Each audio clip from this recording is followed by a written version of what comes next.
Number one, you can make friends with your neighbor. If you live in a big city or a community, I think sometimes, especially in modern society, we tend to close our doors and we tend to put our alert really high, and we overlooked that actually neighbor is a very good source of becoming friends, because you live close by, it is easy to meet each other, it is easy to say hi, it is easy to hang out. Of course, you need to be careful, not like you need to take time to know your neighbor.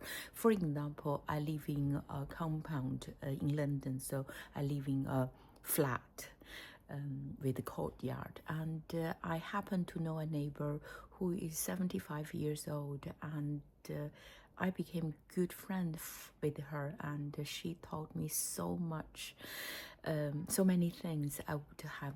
I think she understood me more than most of my friends, even more than my mom. So I'm so glad I had an open attitude, and she had an open attitude, and we said hi in the hallway, and I think she invited me over for a cup of tea, and I invited her back, and then we became friends. So I think if you live in a small community, in a flat or in a building, your friend can be your neighbor can be your friend. I think you just need to be a little bit more friendly and say hi, and gradually it is such a good way to make friends. So number one, your neighbor. Number two, your old colleague. I know there is a common conception that you should not be friends with your colleagues because people stab each other behind their back. I don't completely agree, because I do think colleagues can be good friends, but I do think we should keep, especially if you have if you are in the same team very close, I do think while you're working together, it is good to have a professional distance. However, in modern society, we change jobs so often. So I think if you left a job, it is perfectly good to keep in touch with your old colleagues, or when the old colleague left or both of you left that job, it is perfect to keep in touch with the old colleagues and become friends.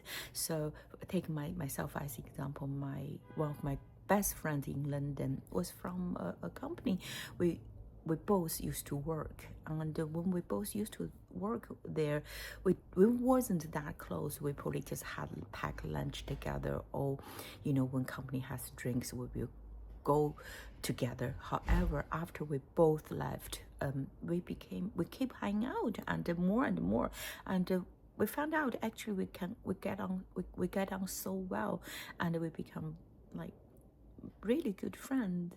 So as we left be or school, it is harder for us to make friends. So I think do not discount workplace. Say no, I need to be professional. I cannot cannot have work friends because blah blah blah. Of course, we need to be professional. However, people change, job change. We all leave a job. It's not. We do not live in a time when people stay in one job for 10-15 years. I think nowadays at least every 3 or 4 years people change jobs. So I think gradually it is a really good way to make friends, especially with your old colleagues. So do not lose in touch. So that this is the second way to make friends in a big city. The third way is your mutual friend.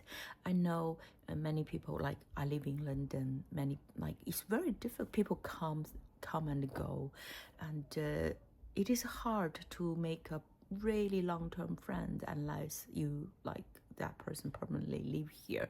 In my case, one of another good friend, we have known each other for about 15 years now. So, but we didn't know each other before. However, our common friend, let's call her C, and she was my classmate, and she used to work with another friend. But then she left the UK.